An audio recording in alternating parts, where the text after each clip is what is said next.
ইন্নাল্লাযী ফারাদা আলাইকাল কুরআনা লারাদ্দুকা ইলা মাআদিন। নবী হে,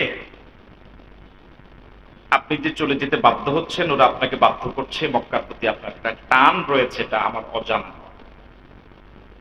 তবে আমি আপনাকে কথা দিচ্ছি যে রব আপনার প্রতি কোরআন নাজিল করেছেন, ওই রব যে জায়গা থেকে আপনি মদিনায় যাচ্ছেন, ওই মক্কায় আবার আপনাকে ফিরিয়ে আনবে।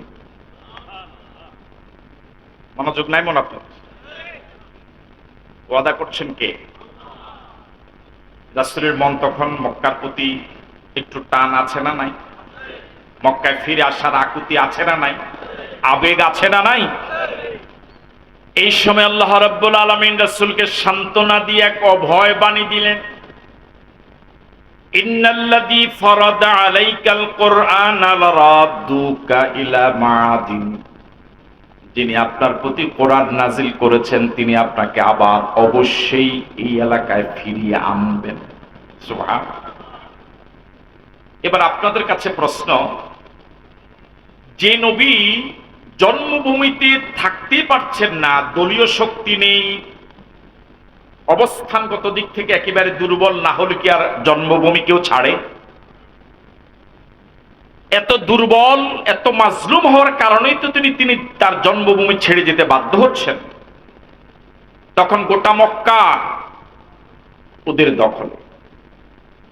এরকম একজন মাজলুম, এই মাজলুমদের প্রতি আল্লাহ পাকের ওয়াদা হলো আমি আবার ফিরিয়ে আনবো। তখনকার সময়ে কথাটা কেমন যেন একটু অসম্ভব অসম্ভব মনে হয় না? আপনাকে আমার কথা বুঝতেছেন ভাই? একটু কথা বললে একটু ভাল লাগবে না? যারা জন্মভূমিতে থাকার মতো কোনো যোগ্যতা নেই, তাদের পক্ষে দাঁড়াবার মতো, কথা বলাবার মতো একজন লোক নেই, সব চলে গিয়েছে মদিনায়। এদেরকে আবার ফিরিয়ে আনবেন মক্কায়, আবার এরা মক্কায় আসবে, এটা তখনকার ওই দুর্বলতার সময়ে এটা অসম্ভব ব্যাপার মনে হয়েছে না? কিন্তু এটা অসম্ভব নয়, যেহেতু ওয়াদা করেছেন যিনি, তিনি সব ক্ষমতার মালিক। তিনি কে? আরো জোরে বলুন, তিনি কে? আল্লাহ রাব্বুল আলামিন রাসূলকে এই অভয় বাণী দেওয়ার আগে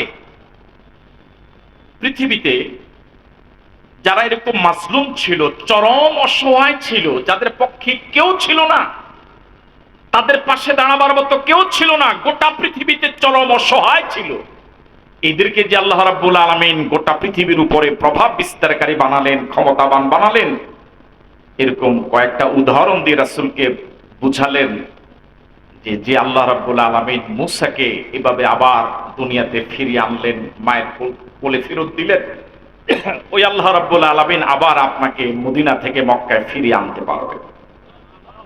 বুঝতে পারলাম? সর্বপ্রথম আল্লাহ রাব্বুল আলামিন এই সূরাতে হযরত মূসা আলাইহিস সালাতু ওয়াস সালাম এবং ফিরআউনের ঘটনা তুলে ধরলেন।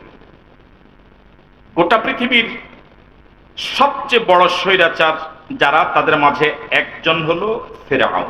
নাম কি? আরো আসতে বলুন।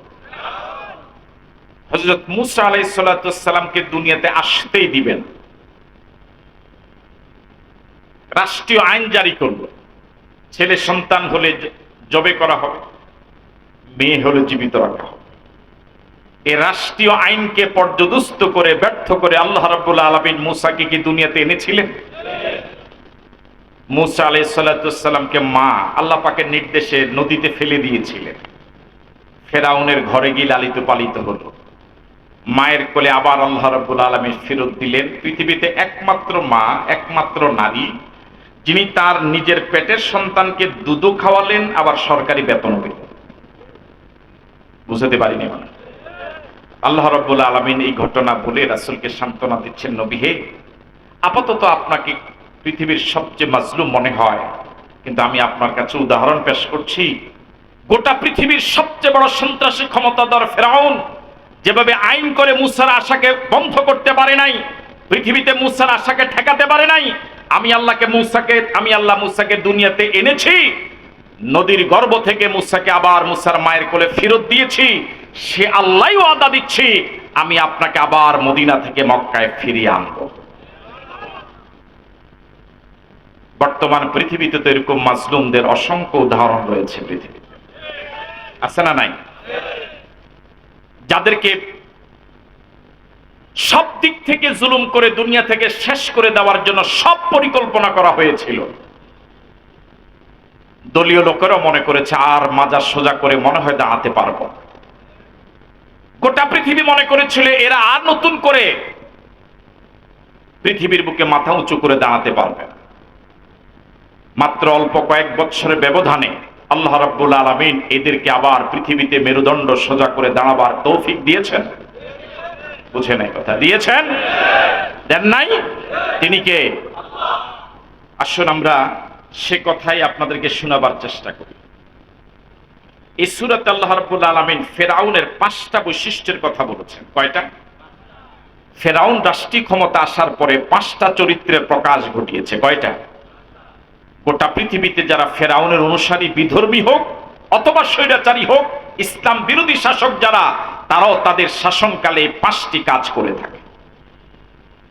এক্ষেত্রে আপনাদের মনে রাখা দরকার, গোটা পৃথিবীতে সব দেশের হলুদের রং যেমন একরকম, সব দেশের চিনি যেমন মিষ্টি, গোটা পৃথিবীর সব জালেমদের চরিত্র একই রকম।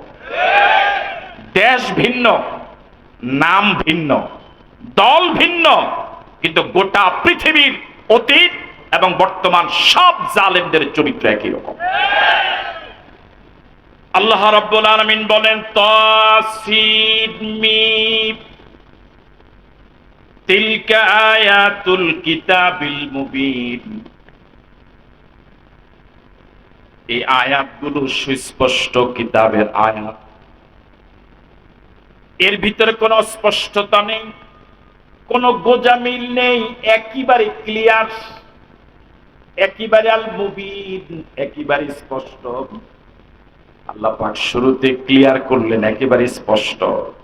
এই স্পষ্টতার ভিতরে কেউ যদি গোজামিল তালাশ করে, অস্পষ্টতা তালাশ করে, বুঝতে হবে তার ঈমানে ঝামেলা আছে। কেউ যদি আগুনের কাছে যাওয়ার পর তার শরীরে চুলকানি বাড়ে, কেউ যদি দ্বিপ্রহরে রাস্তায় নামার পরে সূর্যের আলোতে যাওয়ার পর যদি তার চুলকানি বাড়ে, তাহলে বুঝতে হবে সূর্যের আলোর দোষ নয়, আগুনের দোষ নয়, তার শরীরে আগের থেকে অ্যালার্জি ছিল। আমি তো ভাবতাম নোয়াখালীর মানুষ আরেকটু মনে হয় রেসপন্সটা ভালো পাবো। আমি অপরিচিত তো এই জন্য মনে হয় পরিচিত। বেগুন খেলে পরে যদি কার শরীরে চুলকানি বাড়ে, বুঝতে হবে বেগুনের দোষ নয়, দোষ তার শরীরের। আল্লাহ রাব্বুল আলামিন এই কোরআন মজিদে এত স্পষ্ট বলার পর যদি কারো চুলকানি বাড়ে, বুঝতে হবে ঈমানের ভিতরে অ্যালার্জি আছে। নাতলু আলাইকা মিন নাবাই মূসা ওয়া ফিরআউন। বলুন তো সূরাটা নাজিল হলো কোন জায়গায়? রাসূল তখন কোথায় যাচ্ছিলেন? মদিনায় যাচ্ছিলেন। প্রতিমধ্যে নাজিল হয়ে আল্লাহ পাক কিভাবে রাসূলের সাথে কথা বলছেন। নাতলু আলাইকা মিন নাবাই মূসা ওয়া ফিরআউন বিল হাক্কি লিকাওমি ইউমিনুন। নবী হে, আমি আপনার কাছে মূসা এবং ফেরাউনের ঘটনা যথাযথভাবে বর্ণনা করছি, তবে এই ঘটনা ওদের জন্য লিকাওমি ইউমিনুন, যারা আসলে ঈমানদার তাদের জন্য। বোঝা গেল যাদের ঈমানে ঝামেলা আছে, এই কথা শুনে তাদের ঝামেলা আরো বেড়ে যাবে। ফেরাউনের 5টা চরিত্র আল্লাহ রাব্বুল আলামিন প্রথমে বললেন ইন্না ফিরআউনা আলা ফিল আরদ। 5টা চরিত্রের ভিতরে প্রথম চরিত্র হলো ইন্না ফিরআউনা আলা ফিল আরদ। নবী হে, আমি বলেছি ফিরআউন এবং মূসার ইতিহাস আপনার কাছে তুলে ধরবো, যথাযথভাবে ঈমানদারদের জন্য উপকার হবে। এবার ফিরআউনের কথা শুনুন। ফিরআউনের প্রথম চরিত্র হলো আলা ফিল আরদ। জমিনে ক্ষমতা পাওয়ার পর, মিশরের রাষ্ট্রপ্রধান হওয়ার পর ক্ষমতার চেয়ার পাওয়ার পর প্রথম যে চরিত্রটা জনগণের সামনে সে ফুটিয়ে তুলেছে সেটা হলো ঔদ্ধত্য এবং অহংকারী আচরণ জনগণের সাথে শুরু করে দিয়েছে। তাহলে ফেরাউন এবং ফেরাউনদের অনুসারী যারা, তাদের প্রথম চরিত্রই হলো চেয়ার পাওয়ার সাথে সাথে সর্বপ্রথম যে চরিত্র সেটা হলো তারা মানুষকে মানুষে মনে করে, জনগণকে পাত্তাই দেয় না। তারা বেপরা জীবন যাপন করে, অহংকারী আচরণ করে, মানুষকে তারা তখন আর মানুষ মনে করে। আমার কথা কার কথা? বলে কার কথা? কোন সূরায় বলেছেন? কত নম্বর সূরা বলেছেন? বলে গেছে 28 নম্বর সূরা। কত নম্বর সূরা? মক্কি সূরা না মাদানী সূরা? ইন্না ফিরাউনা আলা ফিল আরদ, ফিরাউনের প্রথম চরিত্র হলো অহংকারী আচরণ শুরু করলো। আমার ভাইয়েরা, তামাম সৃষ্টি জগতে সর্বপ্রথম যে অপরাধ যেটা সংগঠিত হয়েছিল তার নাম অহংকার। অহংকারের আগে গোটা সৃষ্টি জগতে আর কোন অপরাধ সংগঠিত হয় নাই। গোটা সৃষ্টি জগতে সর্বপ্রথম অপরাধের নাম কি? জোরে বলুন। আল্লাহ রাব্বুল আলামিন আদমকে বানালেন, ফেরেশতাদেরকে বললেন উসজুদু লি আদম, আদমকে সিজদা দাও। ফাসাজাদু ইল্লা ইবলিস, সবাই সিজদা দিল, আল্লাহর হুকুম পালন করলো। কয়জন করে নাই? কোন দোষে? আপনার কি এখানে নাই? কোন দোষে? আবাওয়াস্তাকবারা, আল্লাহ পাকের আদেশ পালনের সে অস্বীকৃতি জানালো এবং অহংকারী আচরণ করলো। আমাকে আপনি সৃষ্টি করেছেন আগুন দিয়ে, আদমকে সৃষ্টি করেছেন মাটি দিয়ে, আমি তাকে সিজদা করবো, এটা হয়? এটার নাম কি? আরো জোরে বলেন। হাদিসে কুদসিতে আল্লাহ রাব্বুল আলামিন বলেন আল কিবরিয়াউ রিদাই, অহংকার আমি আল্লাহর গায়ের চাদর। যে অহংকার করে সে যেন আমি আল্লাহর গায়ের চাদর নিয়ে টানাটানি করে। অহংকার এত খারাপ, এত খারাপ, আগুন যেমন কাঠকে জ্বালিয়ে ছাই করে দেয়, অহংকার মানুষের সব নেক ইবাদতকে এভাবে শেষ করে দেয়। অহংকার এটা ইবলিসের গুণ, আর নিরহংকার এটা আদমের বৈশিষ্ট্য। আমরা আদম সন্তান না, ইবলিস সন্তান। এই জন্য আল্লাহর কাছে পানাহ চাই, আল্লাহ তুমি আমাদেরকে নিরহংকার বানাইয়া দিও।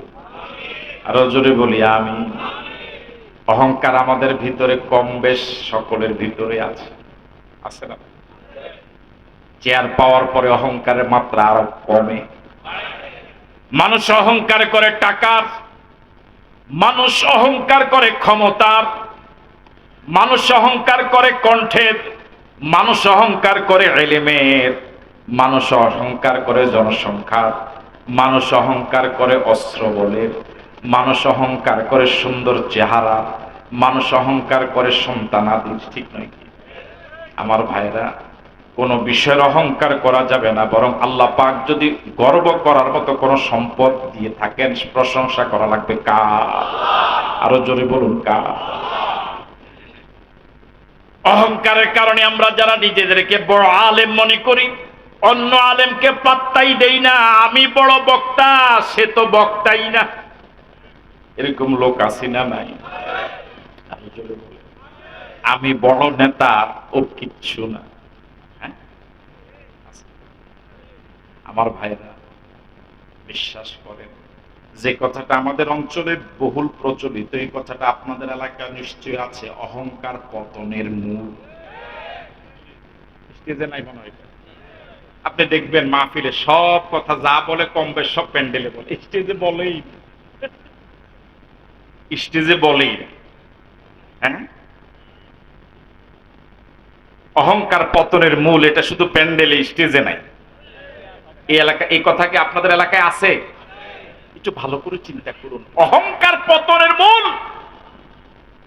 এই কথাটা মাত্র 1 থেকে 1 বছরে কিছু আগে বাংলাদেশে কিভাবে আল্লাহ পাক কার্যকর করে দিলেন।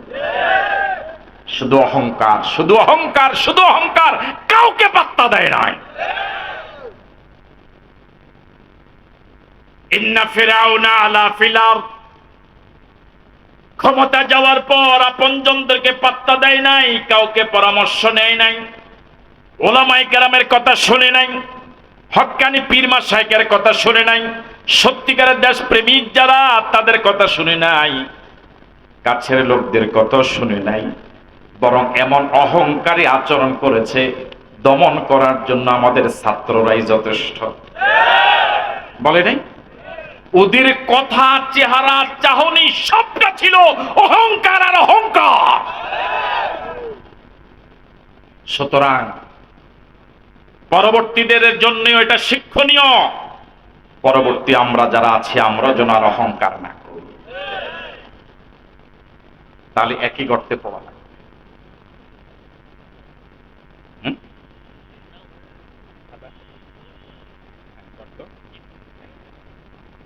ইন্না ফিরাউনা আলা ফিল আরদ, ফিরাউন ক্ষমতা যাওয়ার পর অহংকারী আচরণ শুরু করেছে। এবার বলুন ফিরাউনের মোট চরিত্র কয়টা? প্রথম চরিত্র হলো, তাহলে গোটা পৃথিবীতে মুসলমান বিরোধী হোক, মুসলমান নামধারী হোক, যারাই ক্ষমতা যাওয়ার পর অহংকারী আচরণ করবে, জনগণকে মূল্যায়ন করবে না, তাদের এই চরিত্র কার সাথে মিলে? আরো জোরে বলে। গোটা পৃথিবীতে আপনি লক্ষ্য করলে দেখবেন, চেয়ারে যাওয়ার জন্য, ক্ষমতা যাওয়ার জন্য গরিবেরাই জীবন দেয়। কথা বলে না কেন? মিছিল করে গরিবের সন্তান, জীবন দেয় গরিবের সন্তান। নেতাদের সন্তানদেরকে মিছিলে পাওয়া যায় না, মিটিংয়ে পাওয়া যায় না, ওরা বিদেশে লেখাপড়া করে, ওরা বিদেশ থেকে আসার পর গরিবের সন্তান জীবন দেওয়ার পর যখন এরা ক্ষমতা যায়, ওদের নেতাদের সন্তানদের সন্তানরা বিদেশ থেকে আসার পর আবার অটো নেতা হয়ে যায়। ঠিক নয় কি? আপনাদের এলাকা কার বলে? কার? সিলিং? কি যে ঘরে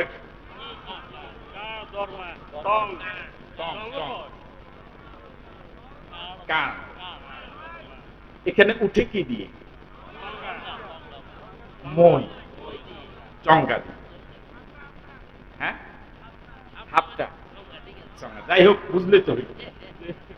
এখন যিনি ওই টঙে উঠবে, মই ব্যবহার করে, টঙে উঠার পর কি মইটা ফেলে দেয়? কেন দেয় না? জামার আবার নামা লাগবে। ঠিক নয় কি? যিনি টঙে উঠে তিনি মইটাকে মূল্যায়ন করে, জামার যে মই দিয়ে আমি উঠলাম ওই মই দিয়ে আবার নামা লাগবে। কিন্তু দুর্ভাগ্যজনক হলেও সত্য, গোটা পৃথিবীর সিংহভাগ দেশের নয়, প্রায় সব নেতারাই ক্ষমতার টঙে উঠার জন্য জনগণের কাঁধকে মই হিসাবে ব্যবহার করে, চেয়ারে বসার পরে, ক্ষমতার টঙে উঠার পরে সব জনগণকে লাথি দিয়ে ফেলে দেয়।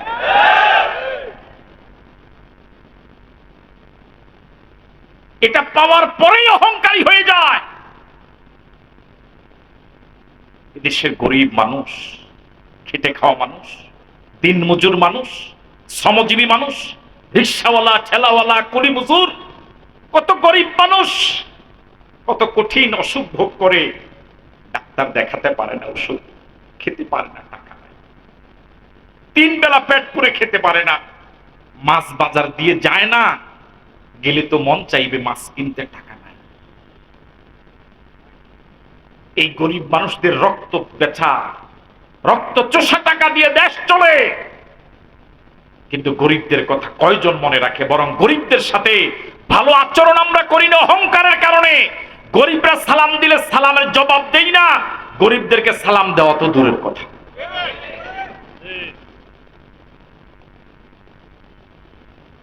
একটা গরিব মানুষ, সাধারণ জনগণ বড্ড আশা করে বসে থাকে হয়তো নেতা হাত মিলাবে, কিন্তু আমরা হাত ঠিকই মিলাই নির্বাচনের আগে।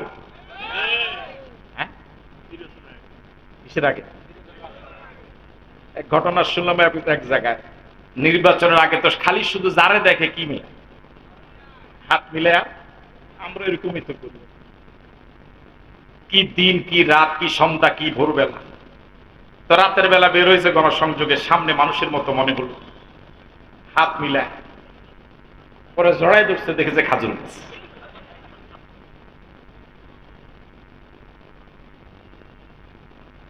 আমাদের প্রিয় বাংলাদেশটা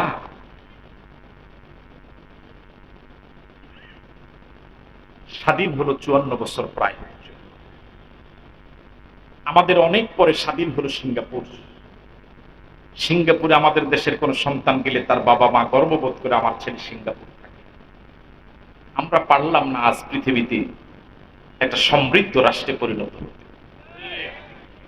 এদেশে অভাব নেই। আমাদের প্রিয় বাংলাদেশে সম্পদের অভাব নেই। আল্লাহ পাক সুজলা সুফলা শস্য শ্যামলা বাংলাদেশে এমন সম্পদ দিয়েছেন, পাখির পায়খানা দিয়ে যে গোটা পড়ে কোন পরিচর্যা ছাড়া সেটাও গাছ হয়ে যায়। এদেশে রয়েছে বনজ সম্পদ, মৎস্য সম্পদ, পশু সম্পদ, 18 কোটি মানুষের 36 কোটি কর্মঠ হাতের সম্পদ। কিন্তু এই দেশের সবচেয়ে বড় অভাব হলো চরিত্রের সম্পদের অভাব। যদি অহংকার মুক্ত হয়ে মানুষকে যদি নেতারা যদি মানুষকে বুকে জায়গা দিয়ে সত্যিকারে তাদের পক্ষে কথা বলার জন্য যদি ভূমিকা রাখতো, এই দেশ বহু আগেই সমৃদ্ধ দেশে পরিণত।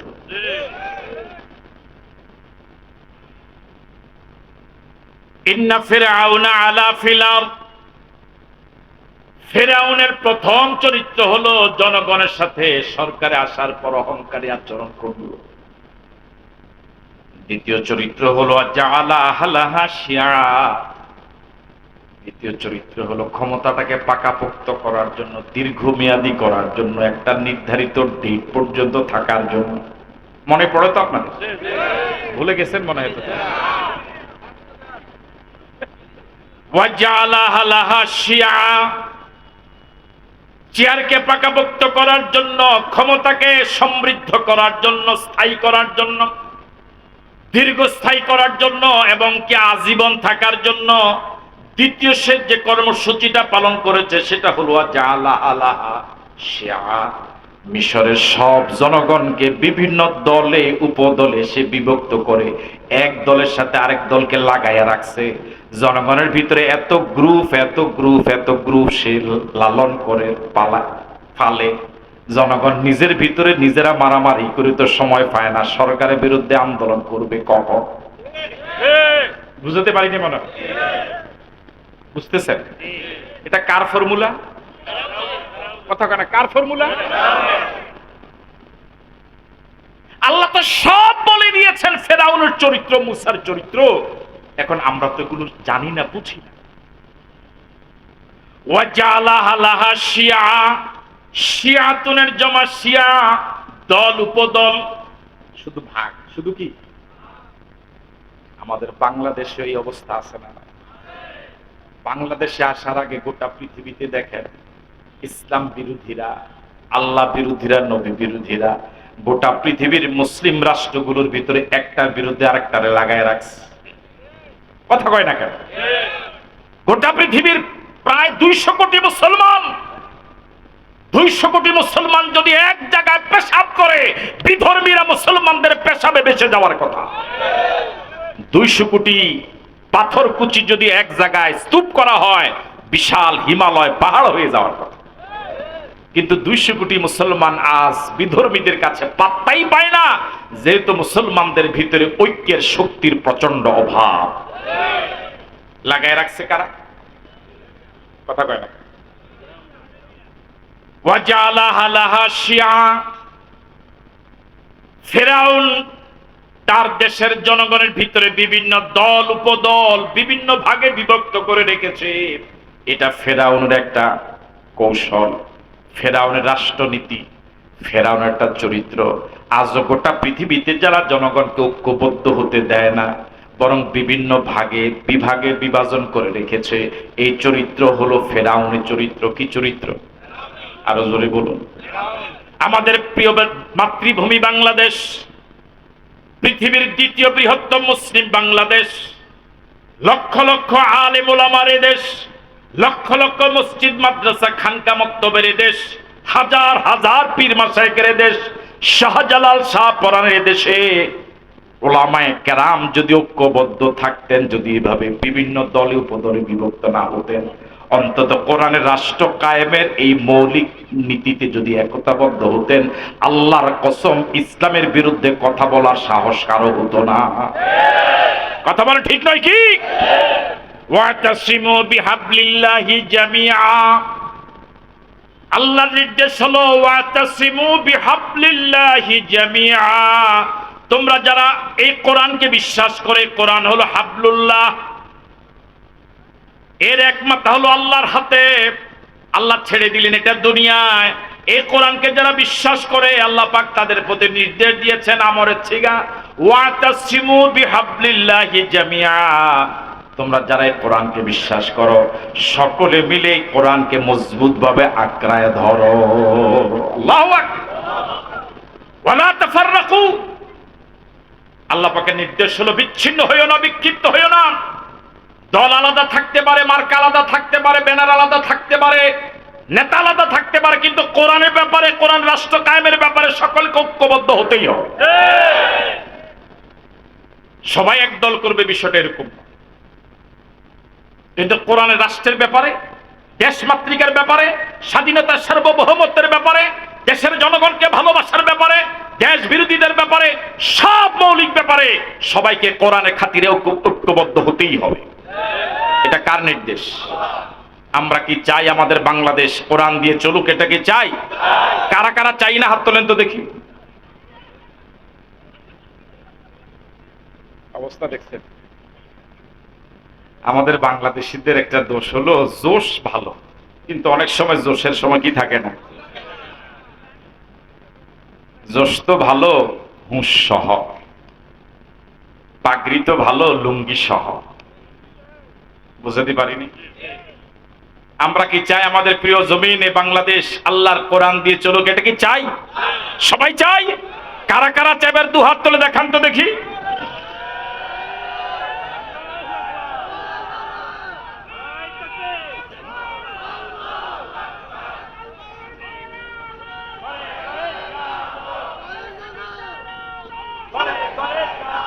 আমার ভাইয়েরা, কোরআন রাষ্ট্র কায়েম করার জন্য কি এককভাবে কোন দলের পক্ষে সম্ভব হবে?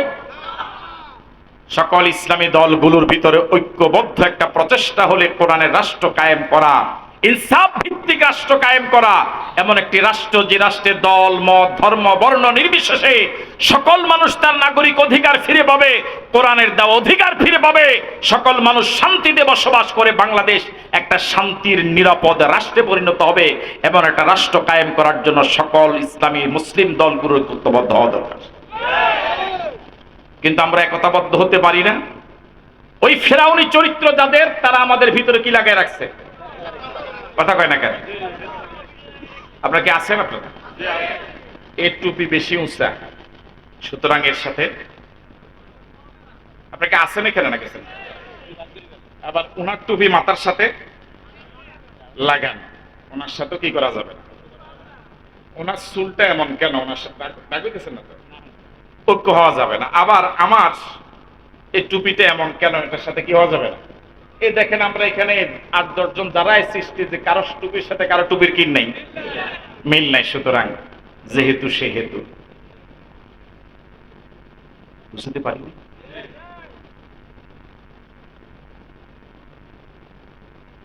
আমাদের বাংলাদেশে বড় বড় কয়েকটা বন্যা হয়েছে। আপনাদের নোয়াখালীতে তো বন্যার কবলে পড়েছিলেন, আপনারা পড়েন না? এই দৃশ্য কি আপনাদের নজরে পড়েছে কখনো বা শুনেছেন কখনো? দেখুন তো দেখি। বন্যা যখন ঘর ভেসে গেল, বাড়ি ভেসে গেল, সবকিছু ডুবে গেল, মানুষগুলো যখন নিরাপদ আশ্রয়ে, হয়তো কেউ মারা গেল, কেউ নিরাপদ আশ্রয়ে চলে গেল। দু একটা প্রাণীর নাম এরকম বলেন তো দেখি, যে প্রাণী একটা দেখলে আরেকটা দৌড়ায়। ইঁদুর, বিড়াল, বুঝেন না? ইঁদুর দেখলে বিড়াল না, ইঁদুর দেখলে বিড়াল খেতে যায়, আর বিড়াল দেখলে ইঁদুর, ঠিক নয় কি? কিন্তু এরকম দৃশ্য আমি নিজে দেখেছি, যে যখন বিপদ তখন এরকম বিপরীত চরিত্রের অসংখ্য প্রাণী একসাথে একটা চকিতে, ভাসমান ভেলাতে, ভাসমান কোন একটা বস্তুতে, কোন একটা তক্তাতে একসাথে বসবাস করে। কথা কয় না কেন? আমি মনে এখনো বুঝাতে পারিনি আপনাদেরকে। একটা তখতাতে একটা চকিটা ভাসছিল আপনার নদী কি বল বন্যার পানিতে। যেই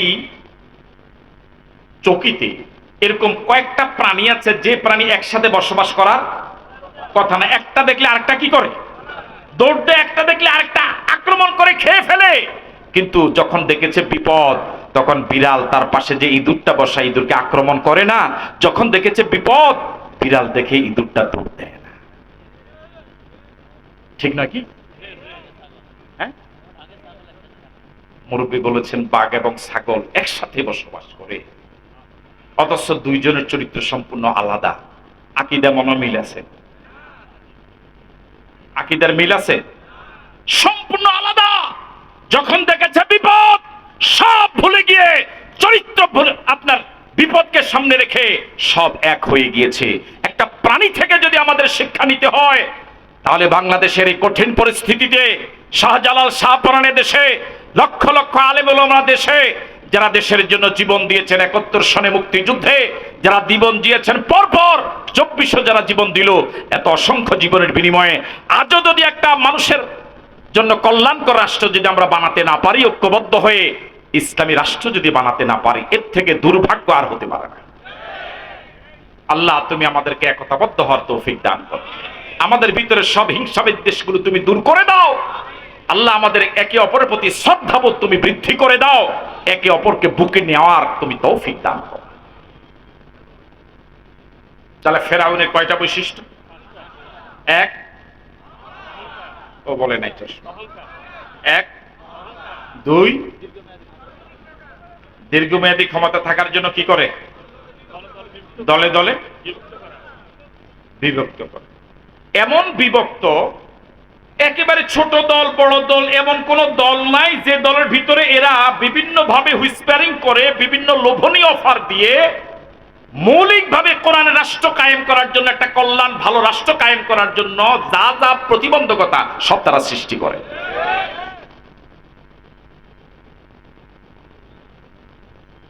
আমার ভাইয়েরা, ঐক্য বিশাল শক্তি। একটা প্রতিষ্ঠানে দেখবেন কখনো কখনো প্রতিষ্ঠানের সব শিক্ষকরা যদি ঐক্যবদ্ধ থাকে, প্রতিষ্ঠানটার পিছনে কেউ লাগলে পারে না। আর এই প্রতিষ্ঠানের ভিতরে যদি গ্রুপিং থাকে, যে কেউ এই প্রতিষ্ঠানটাকে ধ্বংস করে দিতে পারে। ঠিক নয় কি? শুধু দেশ নয়, প্রতিষ্ঠানও এমন। শুধু দেশ নয়, একটা দলের ব্যাপারে আপনি লক্ষ্য করেন, যে দলের ভিতরে গ্রুপিং বেশি, ওই দলের নৈতিক শক্তি দুর্বল।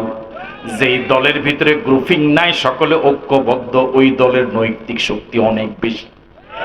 এরা সংখ্যায় কম হলেও ঐক্যবদ্ধ এমন এক শক্তি, হাজার মানুষ এদের মোকাবেলা করা সম্ভব না। ঠিক নয় কি?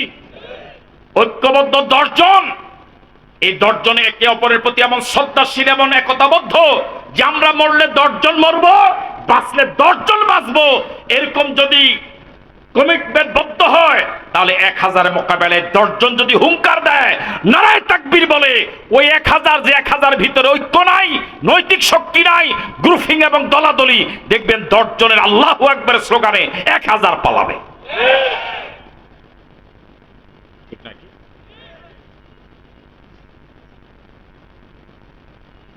আরেকটা কথা বলে, চোর কয়জন? না, ১০০০ চোর পালাবে, কয়জন গৃহস্থের হুঙ্কার? কয়জন?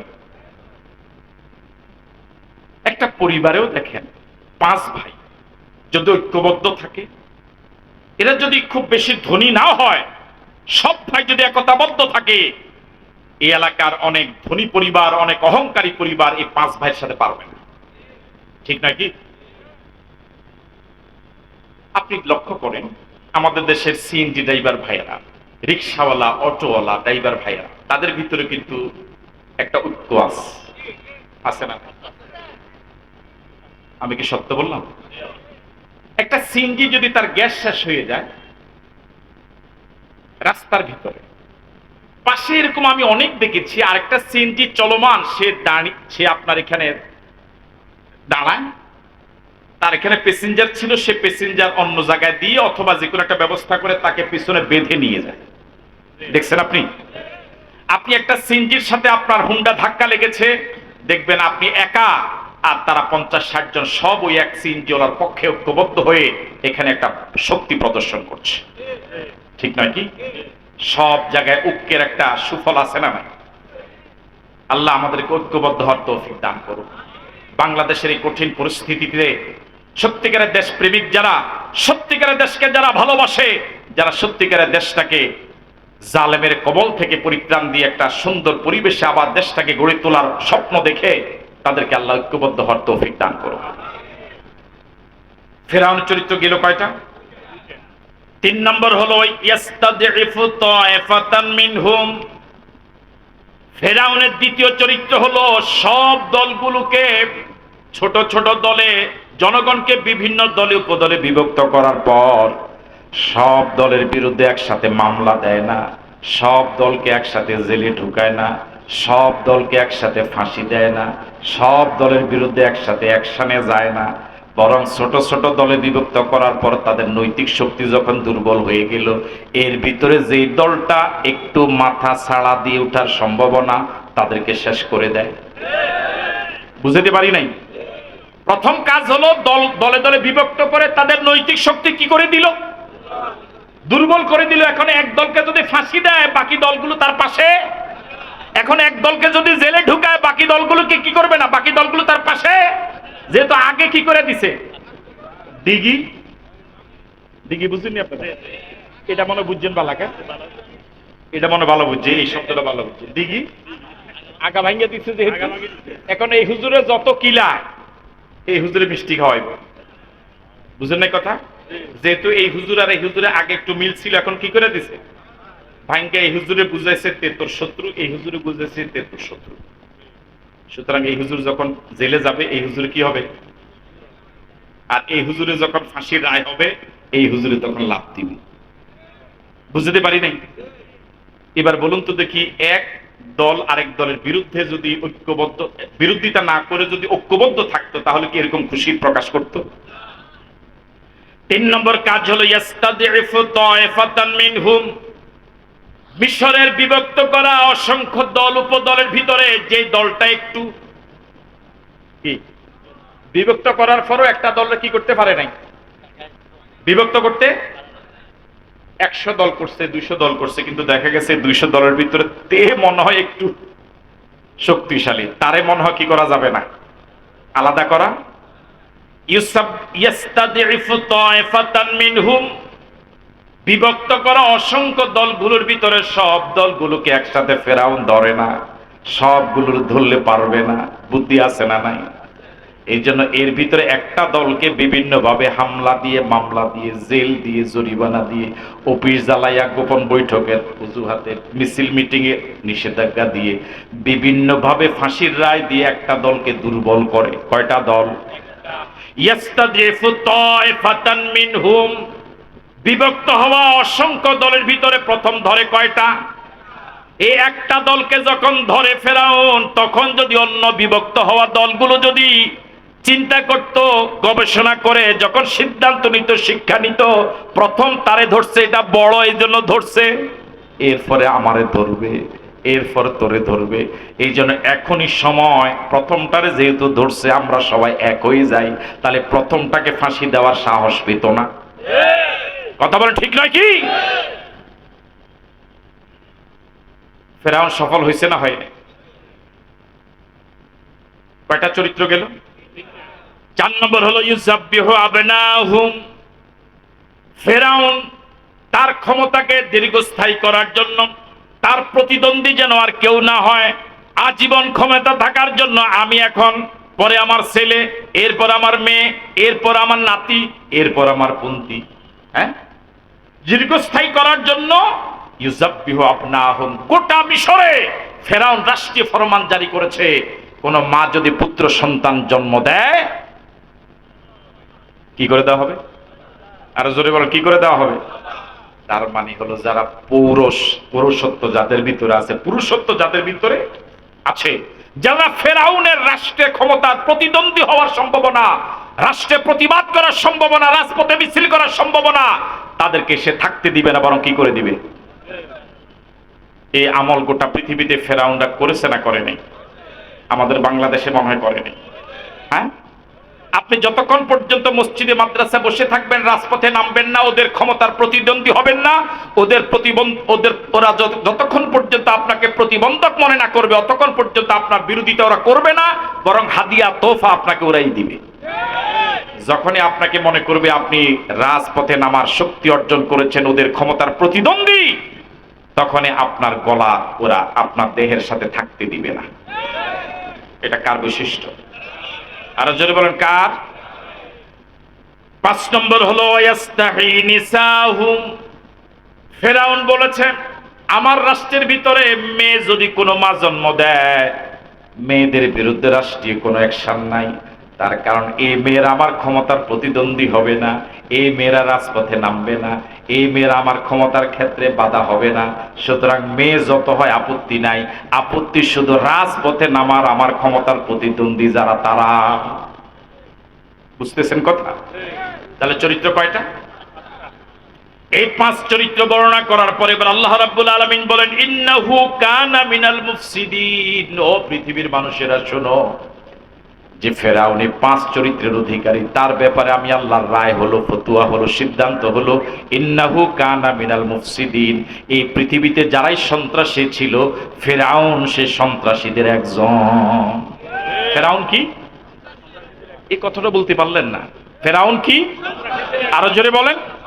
একমাত্র সন্ত্রাসী না, আরো আছে। আরো যারা আছে সেই সন্ত্রাসীদের মধ্যে একজনের নাম, এ রায় আমি দিলাম। এ রায় ফতুয়া কার?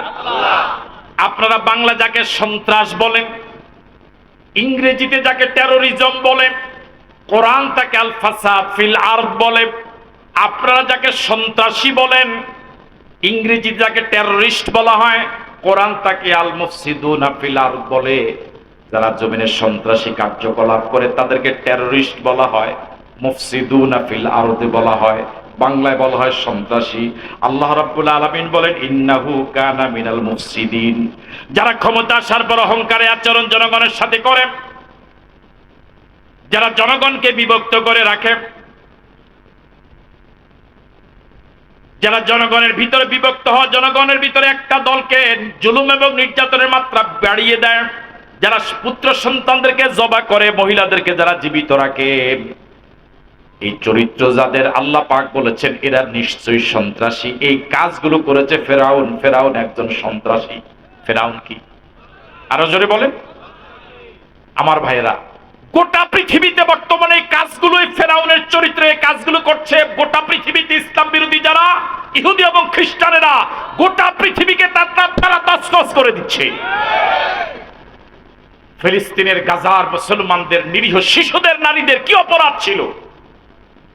হাজার হাজার নারী এবং শিশুদেরকে তারা মেরে মাটির সাথে মিশে দিচ্ছে। পৃথিবীর অন্যান্য দেশ তাদের জন্য ত্রাণ নিয়ে যাচ্ছে, পানির অভাব, খাদ্যের অভাব, ওরা পানি এবং খাদ্য নিতেও দেয় না। গোটা পৃথিবী নীরব, মুসলিম দেশগুলো নীরব। ওরা নিজেদেরকে মানবতার পক্ষের বলে, আর আল্লাহ পাক বলেছেন এরা হলো পৃথিবীর শ্রেষ্ঠ সন্ত্রাসী। এরা কি? পুরা শরীর কালো, নাম রাখছে সুন্দর আলো। নাম কি? বুঝেন নাই কথা? আমাদের এই অঞ্চলে তো আছে। গোটা জীবন করলো সন্ত্রাসী কার্যকলাপ, এখন তারা হয়ে গেল ধোঁয়ায় তুলসী পাতা, দেশপ্রেমী। আর যারা গোটা জীবন একটা সন্ত্রাসী কার্যকলাপ করে নাই, ওরা হয়ে গেল সন্ত্রাসী। ঠিক নয় কি? আমার ভাইয়েরা, কত নিরীহ আলেমকে, কত নিরীহ ছাত্রকে, কত নামাজি ছাত্রকে জঙ্গি বলে জেলে নিয়ে, রিমান্ডে নিয়ে দুনিয়া থেকে বিদায় করে দেওয়া হয়েছে, সন্ত্রাসী বলে উপস্থাপন করা হয়েছে। আর যারা প্রকাশ্যে অস্ত্র নিয়ে ঘোরাঘুরি করলো, যারা প্রকাশ্যে অস্ত্র নিয়ে অসংখ্য মানুষকে মেরে ফেললো, ওদের বিরুদ্ধে একটি পত্রিকাও কোনো লেখা। ইন্নাহু কানা মিনাল মুফসিদিন। আল্লাহ রাব্বুল আলামিন বলেন, ফেরাউন যে 5 বৈশিষ্ট্যের উপস্থাপন করেছে বিশ্ববাসীর কাছে, ফেরাউন একজন সন্ত্রাসী। এবার আপনাদের কাছে আমার জিজ্ঞাসা, ফেরাউন যে উদ্ধত আচরণ করলো, যে অহংকারে আচরণ করলো, যা কর্মসূচি পালন করলো, মুসা আলাইহিস সালাম তার আচরণে চরম মাজলুম। আল্লাহ রাব্বুল আলামিন এই মাজলুমের পক্ষে কি কোনো ভূমিকা নিবেন না? কথা বলে না কেন? জালেমের বিরুদ্ধে আল্লাহ কি কোনো শাস্তির ব্যবস্থা করবেন না? করবেন। ফেরাউন 5 বৈশিষ্ট্যের অধিকারী ছিল। আল্লাহ রাব্বুল আলামিন মূসার জন্য 5টা পুরস্কারের ঘোষণা দিলেন। আল্লাহু আকবার বলবেন না? ফেরাউনের বৈশিষ্ট্য ছিল কয়টা?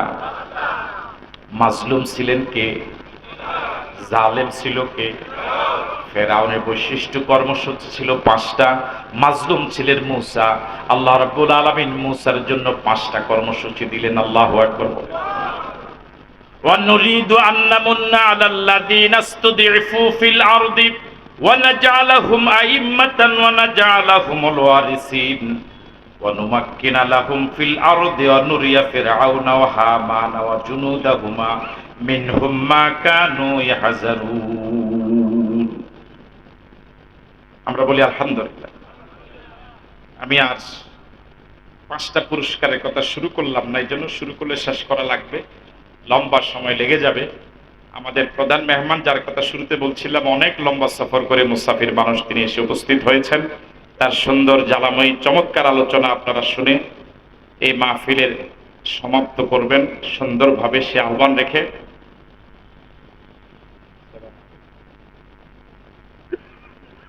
কোরআনিক সায়েন্স মডেল মাদ্রাসার প্রতি আপনাদের আন্তরিক সহযোগিতা থাকবে। ছাত্র দিয়ে, অর্থ দিয়ে, বুদ্ধি দিয়ে, পরামর্শ দিয়ে, অন্তত বিরোধিতা না করে তারা একটি কোরআনের বাগান এখানে সাজিয়েছেন। সে বাগানের আপনারা ফুল হবেন সহযোগিতার মাধ্যমে।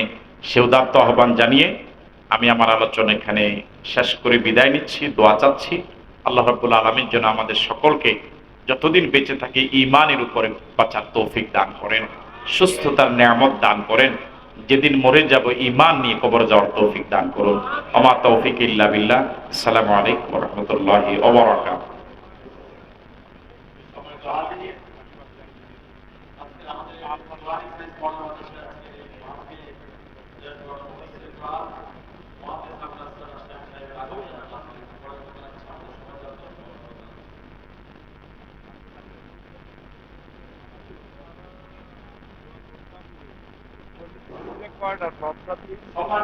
জনতা, আমরা দেখতে পেয়েছি ইতিমধ্যে আমাদের মাঝে উপস্থিত হয়েছে বিশিষ্ট ইসলামিক স্কলার, চিন্তাবিদ ও গবেষক অধ্যাপক ডক্টর ফয়জুল হক, অধ্যাপক ডক্টর মোহাম্মদ ফয়জুল হক। এই পর্যায়ে আমাদের সম্মুখে সম্মানিত মেহমানের তাফসীরের পূর্বে অত্র কোরআনিক সায়েন্স ফাউন্ডেশনের সম্মানিত চেয়ারম্যান এবং আজকের মাহফিলের সভা